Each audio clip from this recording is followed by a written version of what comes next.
마태복음 17장 14절에서 20절까지 저와 여러분이 한 절씩 교독하실 때 제가 먼저 14절 말씀 읽도록 하겠습니다. 그들이 무리에게 이르매 한 사람이 예수께 와서 꿇어 엎드려 이르되 주여 내 아들을 불쌍히 여기소서. 그가 간질로 심히 고생하여 자주 불에도 넘어지며 물에도 넘어지는지라. 내가 주의 제자들에게 데리고 왔으나 능히 고치지 못하더이다. 예수께서 대답하여 이르시되 믿음이 없고 패역한 세대여, 내가 얼마나 너희와 함께 있으며 얼마나 너희에게 참으리요. 그를 이리로 데려라 하시니라. 이에 예수께서 꾸짖으시니 귀신이 나가고 아이가 그때부터 나으니라. 이때 제자들이 조용히 예수께 나와 이르되 우리는 어찌하여 쫓아내지 못하였나이까. 함께 읽겠습니다.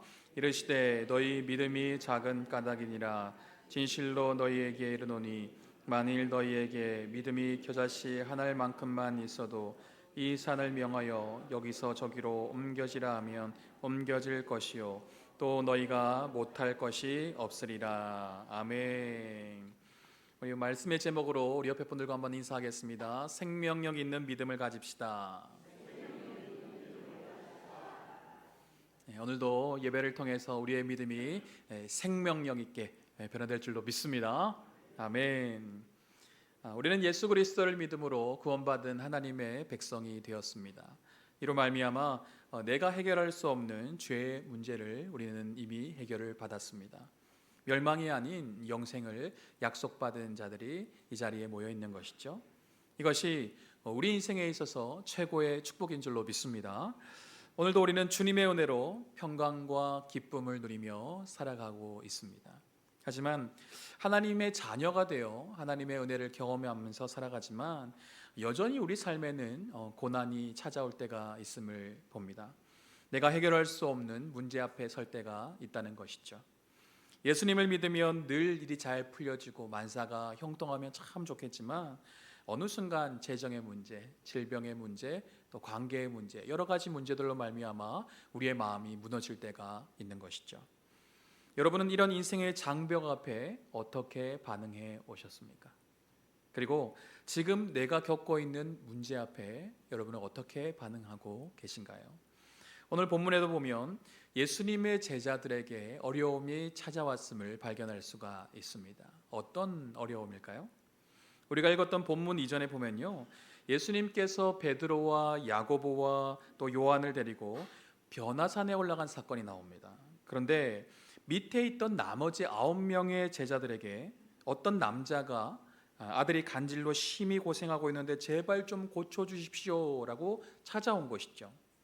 오늘 본문과 병행 본문으로 기록된 마가복음 9장과 누가복음 9장에 보면 조금 더 상세하게 기록이 되어 있습니다. 간질로 고생하는 아들이 외아들이고 또 말 못하게 하는 귀신이 들렸다는 것이죠. 그런 아들을 고쳐달라고 찾아오게 된 것입니다. 그런데 어떻게 됐습니까? 제자들이 능히 고치지도 못하고 또 귀신을 내쫓지도 못했다는 거예요. 사실 귀신 들린 아들의 아버지는 예수님을 만나러 왔기에 제자들은 예수님이 산에 좀 올라가셨으니 조금만 기다리시면 좋겠습니다 라고 넘겨버려도 될 수 있었을 거예요. 그러면 지금의 공경에 처하지 않았을 수도 있었을 것입니다.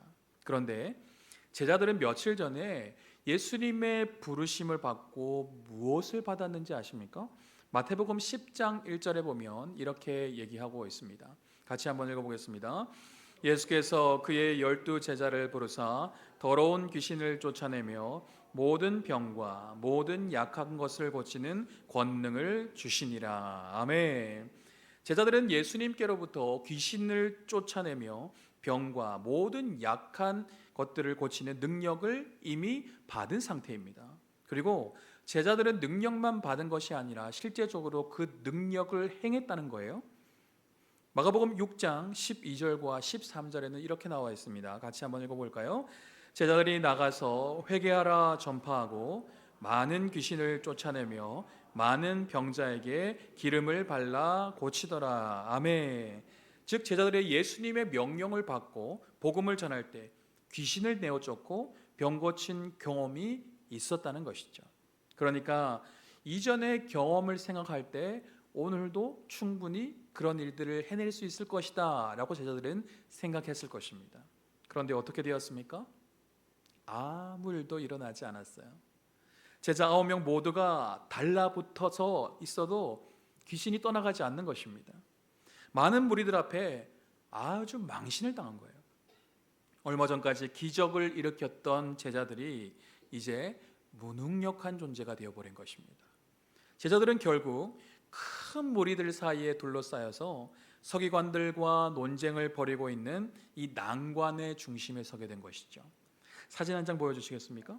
지금 이 사진은요, 르네상스 시대 3대 거장 중 하나로 손꼽히는 라파엘로가 자신의 인생에 있어서 마지막으로 그린 그림이에요.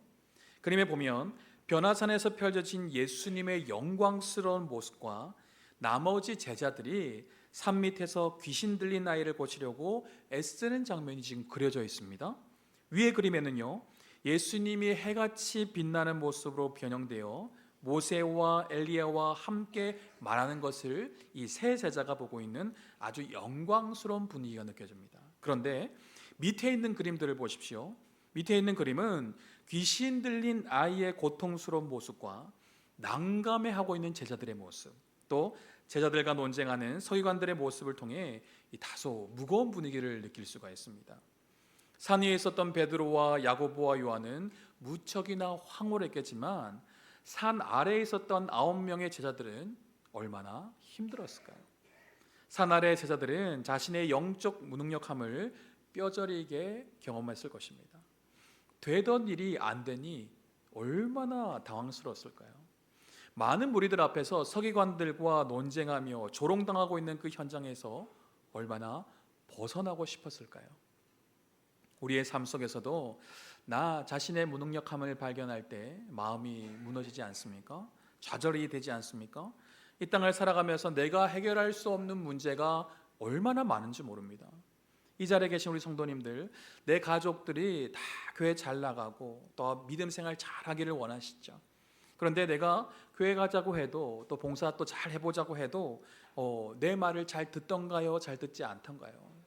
잘 안 듣는 경우가 참 많습니다. 자녀들에게 공부 좀 열심히 해라, 밥 좀 잘 챙겨 먹어라, 신앙생활 좀 잘 해라 라고 그러면 네 어머니 감사합니다, 네 아버지 순종하겠습니다, 그렇게 기쁨으로 대답하던가요? 물론 그런 자녀도 있겠지만 짜증을 내거나 아니면 듣는 둥 마는 둥 무시하는 자녀도 있을 것입니다. 주일이 되면 교회 가는 문제 때문에 영적 전쟁을 치르는 가정들이 얼마나 많은지 모릅니다. 우리 가족들이 교회 나가서 예배드리는 거 하나님이 기뻐하시는 일 아닙니까? 나 좋으라고 아니라 우리 가족들 좋아라고, 또 하나님 좋으라고 그렇게 내가 애썼는데 내가 원했던 반응이 돌아오지 않을 때 참 속상하죠. 그들의 반응에 화가 나기도 하지만 나의 무능력함에 낙심이 되기도 하는 것입니다. 이 땅에 문제 없는 가정이 있을까요? 어려움 없는 가정이 있을까요? 없습니다. 각 가정마다 이 신앙의 문제, 관계의 문제, 물질의 문제, 건강의 문제, 그 형태와 모양이 다를지라도 다 문제들 앞에 서 있다는 거예요. 그때 우리는 어떻게 해야 됩니까? 하나님을 바라봐야 된다는 것입니다. 사람을 바라보고 문제를 바라보면 답이 나오지 않아요. 오히려 더 염려하게 되고 더 한숨만 나오기 마련입니다. 하지만 하나님을 바라보면 하나님께서 우리를 도와주십니다. 문제 한가운데 주님께서 찾아와 주신다는 거예요. 오늘도 내게 닥친 문제로 인해 혼자 고민하며 힘겨워하는 분이 있으십니까? 이 시간 주님을 바라보고 주님을 의지하십시오. 그러면 주님께서 도와주실 것입니다. 오늘 본문에도 보면요, 예수님은 귀신 들린 아이를 고치지 못해서 낙심하고 어려움당하고 있는 제자들에게 찾아오셨다는 거예요. 산 위에서 베드로는요, 우리가 여기 있는 것이 좋사오니 하며 머물고 싶어 했습니다. 하지만 예수님은 그곳에 머물러 있지 않으셨어요. 영광의 자리에서 내려오셨습니다. 하늘 보좌에서 친히 이 땅에 오신 것이죠. 왜요? 우리가 해결할 수 없는 문제를 해결해 주시기 위해 오셨다는 거예요. 주님께서는 내가 해결할 수 없는 죄의 문제를 해결해 주시기 위해 친히 인간의 몸으로 이 땅에 내려오셨습니다. 나를 구원하시기 위해서 십자가에서 보혈의 피를 흘려 주셨다는 것이죠. 나를 살리시기 위해 낮고 낮은 이 땅에 오셔서 구원의 문, 영생의 문을 활짝 열어 주셨습니다. 오늘 본문에서 어려움 당하고 있는 제자들, 고통 가운데 있는 영혼들을 위해 예수님께서는 친히 산에서 내려오셨다는 거예요. 그리고 제자들을 향해서 귀신 들린 아이를 데리고 오라 라고 말씀하셨어요. 그리고 어떻게 하셨습니까? 마태복음 17장 18절 말씀 이렇게 얘기하고 있습니다. 같이 한번 읽어볼까요? 이에 예수께서 꾸짖으시니 귀신이 나가고 아이가 그때부터 나으니라. 아멘. 어릴 때부터 간질로 고통스러워했던 아이였습니다. 귀신에 들려서 불과 물에도 넘어졌고요, 자주 발작하여 점점 파리해져가는 굉장히 어려운 처지에 있었어요. 의사도 치료해 줄 수 없었고 그 누구도 낫게 해줄 수 없어서 몸과 마음이 지칠 대로 지친 아주 소망이 없는 상태였습니다. 그런데 예수님께서 찾아오시니 어떻게 되었습니까? 문제가 해결되었어요. 예수님의 영광의 빛이 임하니 그 아이를 붙들고 있던 어둠의 세력이 떠나가게 된 것입니다. 예수님이 말씀하시니 귀신이 떠나가고 육신이 고침받게 된 것이죠. 사랑하는 성도 여러분, 예수 그리스도가 누구십니까? 귀신들도 두려워 떠날 복종하는 만왕의 왕이요 만유의 주인 줄로 믿습니다. 못 고칠 질병이 없고 못 살릴 영혼이 없는, 능치 못함이 없는 전능하신 분이신 줄로 믿습니다. 능력의 이름 예수, 구원의 이름 예수, 치유의 이름 예수, 그 예수께서 제자들이 해결하지 못했던 그 문제, 그 누구도 해결할 수 없었던 문제를 해결해 주신 것이죠. 그 주님께서 지금 우리 인생 가운데 찾아오셔서 우리가 해결하지 못했던 그 문제를 해결해 주시기를 원하신다는 것입니다. 예수님의 치유 사건 이후에 제자들은 조용히 예수님께 물어봅니다. 예수님, 어찌하여 우리는 귀신을 내어 쫓지 못했습니까? 이전에는 귀신을 쫓아내고 또 병도 낫게 했는데 이번에는 왜 안 됐을까요? 굉장히 궁금했을 것입니다. 마찬가지로 이전에는 해결됐던 부분이 지금은 해결되지 않아서 답답해하고 있는 분은 없으십니까? 이전에는 하나님의 크신 은혜를 경험했는데 지금은 하나님의 응답을 경험하지 못해 답답한 심정으로 주저앉아 있는 분은 없으십니까? 예전에는 이 정도 문제는 내가 힘들지 않았는데, 이 정도 문제로 내 마음이 흔들리지 않았는데, 여지없이 작은 문제 앞에 내 믿음이 한순간에 무너져 내려 당황스러운 분은 없으십니까? 뭐가 문제일까? 어떻게 해야 하나님의 역사를 다시 볼 수 있을까? 궁금해하는 제자들에게 주님께서 이렇게 말씀하고 계십니다. 마태복음 17장 20절 말씀 읽어보겠습니다. 이르시되 너희 믿음이 작은 까닭이니라. 진실로 너희에게 이르노니 만일 너희에게 믿음이 이 겨자씨 한 알만큼만 있어도 이 산을 명하여 여기서 저기로 옮겨지라 하면 옮겨질 것이요 또 너희가 못할 것이 없으리라. 아멘. 예수님은 제자들이 귀신을 쫓아내지 못했던 이유가 무엇이라고 얘기하고 있습니까? 무엇이 작기 때문이라고요? 그렇죠. 믿음이 작기 때문이라고 얘기하고 있어요. 믿음이 없는 게 아닙니다. 믿음이 작다고 지금 얘기하고 있어요. 그렇다면 믿음이 작다는 것은 무엇을 의미하는 것일까요? 제자들은 마태복음 10장에서 예수님의 명령을 받고 복음을 전할 때 병을 고치고 또 귀신이 떠나가는 그 역사들을 보았습니다. 그런데 오늘 본문에서 많은 무리들 앞에서 귀신 들린 아이를 고치지 못했던 이유가 무엇입니까? 철저히 주님을 믿지 못했기 때문이에요. 철저히 주님만 의지하지 못했기 때문입니다. 그럼 무엇을 믿은 것입니까? 자신의 능력을 믿은 거예요. 무엇을 의지한 것입니까? 자신의 경험을 의지한 거예요. 우리는 오직 예수 그리스도를 향한 믿음이 있어야 합니다. 우리의 믿음의 대상이 예수 그리스도가 아니라 나의 능력, 나의 경험, 주변 사람, 주변 환경이 된다면 우리는 철저하게 실패할 수밖에 없다는 것입니다. 제자들이 귀신을 내어 쫓은 것입니까? 아닙니다. 하나님이 내어 쫓으신 거예요. 내가 기도해서 역사가 일어난 것입니까? 아니에요.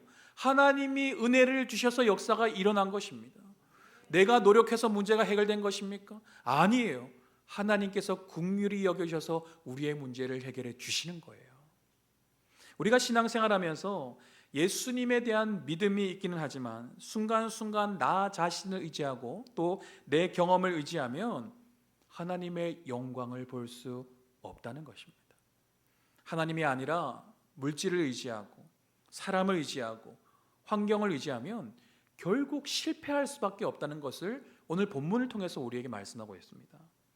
오늘 본문 20절에서 예수님은 제자들의 작은 믿음에 대해 이야기하면서 추가적으로 언급한 부분이 있습니다. 20절 하반절 말씀 같이 한번 읽어보겠습니다. 만일 너희에게 믿음이 겨자씨 한 알만큼만 있어도 이 산을 명하여 여기서 저기로 옮겨지라 하면 옮겨질 것이요 또 너희가 못할 것이 없으리라. 아멘. 자, 겨자씨 한 알만한 믿음만 있어도 어떤 일이 일어난다고요? 이 산을 명하여 여기서 저기로 옮겨지라 하면 옮겨질 것이다 라고 얘기하고 있습니다. 전 어릴 적 이 말씀을 보면서 저희 집 뒤편에 있는 산을 바라보면서 산아 옮겨질지어다, 굉장히 진지하게 예수 그리스도의 이름으로 명하노니 산아 옮겨질지어다, 그렇게 선포한 적이 있습니다. 혹시 이 자리에도 저같이 순수하게 외쳐본 분이 있으십니까? 아무리 명령해도 미동도 없는 산을 보면서 나의 믿음은 이 겨자씨 한 알만큼도 안 되는 것인가 자책했던 철없던 시절이 있었습니다. 여기서 말씀하는 이 산을 옮긴다라는 표현은요, 불가능한 것을 행한다라는 의미를 가지고 있어요. 즉 너희 믿음이 이 겨자씨 한 알만큼만 있어도 불가능하다 생각했던 일이 가능케 되어질 것이다, 그렇게 말씀하고 있는 것입니다. 사랑하는 성도 여러분, 겨자씨를 한번 본 적 있으십니까?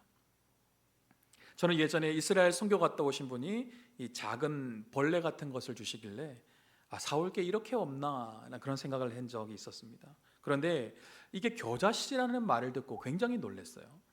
겨자씨가 작아도 너무 작더라고요. 이걸 심으면 자라겠나 의심이 될 정도로 정말 작고 또 보잘것없어 보였습니다. 사진 한번 보여주시겠어요? 사진에 보면 이 겨자씨가 1mm에서 2mm 정도의 크기입니다. 노안이 오신 분들은 돋보기를 끼셔야 볼 수 있을 정도로 굉장히 작아요. 그리고 콧김만 불어도 날아갈 정도로 굉장히 가볍습니다. 그런데 이 겨자씨가 3m 이상 자랄 수 있는 생명력이 있다는 것입니다. 환경적 여건만 잘 갖추어지면 무럭무럭 자라서 새가 그 가지에 집을 지을 수 있을 만큼 큰 나무가 되더라는 것이죠. 예수님께서 지금 제자들에게 무엇을 요구하고 있습니까? 이 겨자씨만한 믿음을 요구하고 있어요. 그렇다면 겨자씨만한 믿음은 어떤 믿음입니까? 자라지 못하는 믿음, 정체되어 있는 믿음이 아니라 계속적으로 성장하는 생명력 있는 믿음을 가리키고 있습니다. 그러니까 예수님은 제자들을 향해서 죽어있는 믿음이 아니라 살아있는 믿음을 가지라고 말씀하고 있는 것입니다. 무슨 말입니까? 내가 지금 어떤 상황 가운데 처했을지라도 100% 하나님을 신뢰하고 끝까지 주님을 붙드는 믿음을 가지라는 것입니다. 마가복음 9장 22절에서는요, 귀신 들린 아이의 아비가 예수님께 이런 고백을 하고 있어요. 같이 한번 읽어볼까요? 귀신이 아들을 죽이려고 불과 물에 자주 던졌나이다. 그러나 무엇을 하실 수 있거든 우리를 불쌍히 여기사 도와주옵소서. 아멘. 자, 지금 이 아이의 아버지는 어떤 마음을 가지고 있을까요? 믿음 반, 의심 반, 이런 마음을 가지고 있었던 것 같아요. 왜 이런 마음을 갖게 되었을까요? 이 아이의 아비의 아들은요, 아주 어릴 적부터 귀신 들려서 굉장한 고통을 겪으며 살아왔습니다. 그러니까 이 아이의 아버지는요, 오랫동안 막 의사를 찾아가 보기도 하고 능력 있는 사람도 찾아가 보기도 하고 또 기도에 용한 사람도 찾아가 보기도 했을 것입니다. 그리고 예수님의 제자에게 찾아가서 도움을 요청도 해봤지만 아무도 고쳐줄 수 없자 의심과 낙심이라는 것이 찾아올 수밖에 없었어요. 우리도 풀려지지 않는 문제 앞에서 의심할 때가 있습니다. 이 문제가 과연 해결될 수 있을까? 하나님께서 이것조차 해결해 주실 수 있을까? 의심 반, 기대 반 이런 마음으로 하나님 앞에 나가 기도할 때가 있는 것이죠. 이때 예수님께서 뭐라고 말씀하신 줄 아십니까? 마가복음 9장 23절 같이 읽어볼까요? 할 수 있거든이 무슨 말이냐? 믿는 자에게는 능히 하지 못할 일이 없느니라. 우리 한 번만 더 읽어볼까요? 할 수 있거든이 무슨 말이냐? 믿는 자에게는 능히 하지 못할 일이 없느니라. 아멘. 예수님은 믿는 자에게는 능히 하지 못할 일이 없다라고 말씀하고 있어요. 하나님이 지금 오늘 말씀을 듣고 있는 우리에게 원하시는 것이 무엇일까요? 100%의 믿음을 원하시는 거예요. 어떤 고난 앞에서도, 어떤 낙심할 수밖에 없는 상황 앞에서도 100% 하나님을 신뢰하기를 원하신다는 것입니다. 하나님을 100% 신뢰한 사람은 무엇을 하게 되어 있습니까? 기도하게 되어 있다는 거예요. 마태복음에서는요, 제자들이 귀신을 쫓아내지 못하는 이유를 믿음이 작은 까닭이다라고 말하고 있습니다. 하지만 마가복음에서는 뭐라고 표현하고 있는지 아십니까? 마가복음 9장 29절에 이렇게 얘기하고 있어요. 한번 읽어보겠습니다. 이르시되 기도 외에 다른 곳으로는 이런 종류가 나갈 수 없느니라 하시니라. 아멘. 제자들이 귀신 들린 아이를 고치지 못했던 이유가 무엇이라고요? 무엇을 하지 않았다고요? 기도하지 않았다는 것입니다. 그러니까 제자들이 기도 외에 다른 수단이나 방법을 사용했다는 거예요. 이제껏 힘들고 어려운 문제를 두고 간절히 기도하다가 이 문제가 해결되고 응답을 경험하신 분들이 있을 것입니다. 그런데 그 문제가 해결됐다고 다 끝이 나던가요? 그렇지 않습니다. 왜냐하면 우리에게는 새로운 문제가 찾아오기 때문이에요. 새로운 고난이 우리 앞에 펼쳐질 때가 있다는 것입니다. 여러분은 지금 새로 찾아온 그 문제를 해결하기 위해서 어떻게 하고 계십니까? 기도 외에 다른 수단과 방법으로 해결하려 한다면 이전과 같은 하나님의 은혜, 성령의 역사를 경험할 수 없다는 것이죠. 기도한다는 것은요, 나는 하나님의 은혜가 아니고는 살아갈 수가 없습니다. 나는 하나님의 도우심이 아니고는 이 문제를 해결할 수 없습니다. 하나님의 하나님 되심을 인정하는 것이 바로 믿음이라는 거예요. 하지만 기도하지 않는다는 것은요, 하나님을 의지하지 않는 것과 같아요. 하나님을 의지하지 않는다는 것은요, 하나님 없이도 살아갈 수 있다는 교만한 행위와도 같은 것입니다. 그래서 어제 하나님의 역사를 경험했을지라도 오늘 우리는 무엇을 해야 합니까? 하나님 앞에 나와 기도해야 된다는 것이죠. 자만하지 아니하고 교만하지 아니함으로 지속적으로 기도할 때 오늘도 하나님의 역사를 경험할 수 있는 것입니다. 믿음과 기도는요, 긴밀하게 연결이 되어 있어요. 믿음이 있는 자는 하나님 앞에 엎드려 기도하게 되어 있습니다. 또한 기도하는 자는요, 믿음이 성장하게 되어 있어요. 우리는 예수님을 믿습니다. 하지만 이 믿음이 때로는 흔들릴 때가 있습니다. 평소에는 잘 몰랐는데요, 큰 고통이 찾아오니 또 내가 해결할 수 없는 문제가 닥치니 나의 믿음이 한순간에 요동치는 것이죠. 그럴 때 우리는 어떻게 해야 될까요? 믿음 반, 의심 반 이런 마음으로 주님 앞에 서 있던 아이의 아버지가 할 수 있거든이 무슨 말이냐? 믿는 자에게는 능치 못함이 없느니라 주님께서 말씀하셨을 때 어떻게 반응한 줄 아십니까? 마가복음 9장 24절에 이렇게 얘기하고 있어요. 함께 읽어보겠습니다. 곧 그 아이의 아버지가 소리를 질러 이르되 내가 믿나이다. 나의 믿음 없는 것을 도와주소서 하더라. 아멘. 이 아이의 아버지는요, 예수님을 향해서 이렇게 소리치고 있는 거예요. 나의 믿음 없는 것을 도와주십시오. 내 믿음이 없는 것을 주님께서 잘 아시온데 나의 믿음이 없음을 도와주십시오라고 그렇게 소리치고 있는 것입니다. 여러분은 지금 어떤 믿음을 가지고 있습니까? 혹여나 너무나 힘들고 어려운 상황 가운데 믿음이 흔들리고 있는 분은 없으신가요? 오랫동안 해결되지 않는 문제 앞에서 하나님의 살아계심이 의심되고 기도해도 아무 일도 일어나지 않는 것 같아 기도하는 것조차 포기해버린 채 앉아있는 분이 있으십니까? 이런 마음을 가지고 앉아있는 분들이 있다면 이 시간 주님, 내가 주님을 믿습니다. 나의 믿음 없는 것을 도와주십시오. 우리가 함께 기도해야 될 줄로 믿습니다. 왜요? 믿음은 하나님이 주셔야 얻을 수 있는 것이기 때문입니다. 우리의 어떤 행위가 아니라 하나님께서 우리에게 믿음을 불어넣어 주셔야 되는 것이죠. 그렇기 때문에 오늘도 우리는 하나님 앞에 나아가 주여, 나의 믿음 없음을 용서하여 주십시오. 나의 믿음 없음을 도와주십시오라고 간절한 마음으로 기도해야 된다는 것입니다. 말씀을 마무리하겠습니다. 오늘 본문에 나온 제자들은요, 귀신을 제어하고 병을 낫게 하는 권세를 이미 주님으로부터 부여받은 자들이었어요. 이미 놀라운 이적을 행한 바 있는 사람들이었습니다. 하지만 그런 이적이 일어난 지 며칠 되지 않은 채 귀신 들린 아이 앞에서 아무것도 할 수 없었어요. 뿐만 아니라 많은 무리들에게 둘러싸여서 비난과 조롱을 받는 이 영적 무기력 상태에 빠지게 되었습니다. 여러분도 이전에 하나님의 큰 은혜를 받아서 가슴이 뜨거웠던 때가 있었을 것입니다. 놀라운 기적을 경험한 적이 있었을 것 같아요. 도저히 불가능할 것 같았던 일이 풀려지면서 하나님의 역사를 경험함으로 감사와 기쁨이 충만했던 그 시간들이 있었을 것입니다. 그런데 지금은 어떻습니까? 지금은 어떤 믿음을 가지고 이 자리에 서 있는가요? 과거에 경험했던 은혜도 참 소중합니다. 하지만 주님은 과거의 은혜를 추억하는 인생이 아니라 지금 부어주시는 은혜를 경험하기를 원하신다는 거예요. 과거의 역사, 과거에 종았던 경험을 의지함으로 영적 자만과 안일에 빠지는 것이 아니라 지금 이 순간 100% 주님만을 의지하기를 원하신다는 것입니다. 왜냐하면 우리는 주님을 떠나서는 아무것도 할 수 없는 존재이기 때문입니다. 믿음이 무엇입니까? 믿음은 나의 지금의 상황, 나의 지금의 문제에 대해서 하나님이 결정하시는 것을 인정하고 받아들이는 것입니다.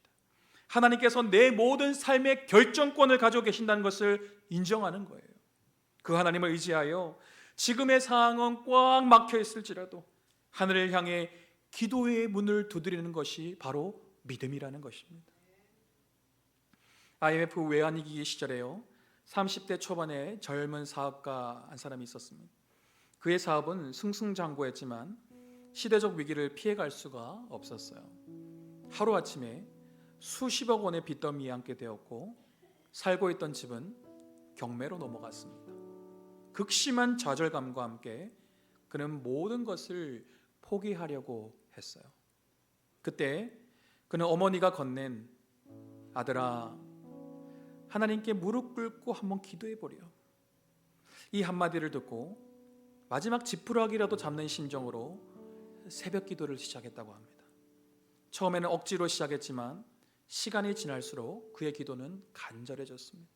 하나님, 제가 죄인입니다. 하나님, 제가 교만했습니다. 하나님, 저를 불쌍히 여겨주십시오. 회개하며 하나님께서 자신의 삶을 다시 일으켜 주시기를 간절히 기도했어요. 그는 매일 새벽 교회에 나가서 100일 작정 기도를 시작했습니다. 90일이 다 되어 가도록 아무런 일도 일어나지 않았습니다. 그러나 91일째 되던 날, 과거 그에게 기술을 배웠던 한 제자에게서 갑자기 연락이 오는 것이죠. 그 제자는 해외에서 사업을 크게 성공시킨 후에 스승을 찾고 있었고, 그의 절망적인 상황을 듣게 되자 선뜻 큰 금액을 투자하겠다고 나섰습니다. 예상치 못했던 도움으로 그는 빚을 청산하고 재기할 수 있었어요. 그는 벼랑 끝에 섰을 때 내 힘과 능력으로는 한 걸음도 내디딜 수 없었지만 오직 기도로 하나님께 나아갔을 때 산을 옮기시는 기적을 체험했다 고백하고 있었어요. 사랑하는 성도 여러분, 혹여나 너무나 힘들고 어려운 시간을 보내고 있는 분이 있으십니까? 불가능한 현실 앞에서 무기력하게 주저앉아 있는 분은 없으신가요?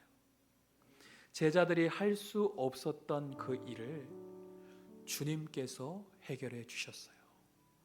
그 누구도 고칠 수 없었던 아이를 주님께서 고쳐주셨습니다. 오늘 이 시간에 나의 연약함을 철저히 인정하고 하나님께 믿음을 달라고 한번 기도하면 어떨까요? 어떠한 상황 가운데서도 100% 주님만을 바라보고 주님만을 의지하면 어떨까요?